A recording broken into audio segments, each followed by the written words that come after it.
বসে পড়েছি। তো আমার প্লেটে আছে কটা, 7টা আছে, বাকিরও 7টা আছে, ঠিক আছে। আর যে হারবে একটু নেচে দেখাবে, ঠিক আছে, যে ফার্স্ট হতে পারে।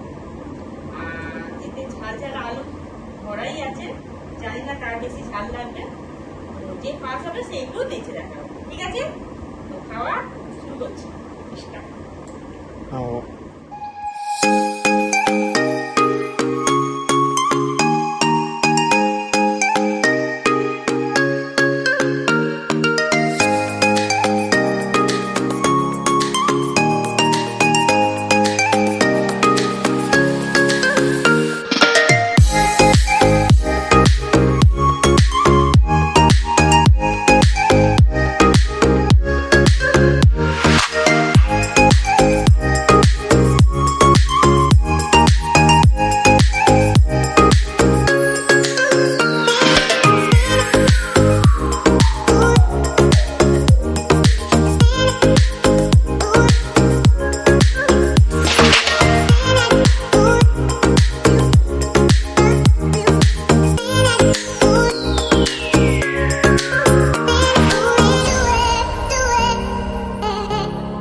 চ্যালেঞ্জটা কেমন লাগলো কমেন্ট করে জানিও। তো দেখা হচ্ছে নতুন একটা ভিডিওর সাথে, ততক্ষণের জন্য টাটা, বাই বাই।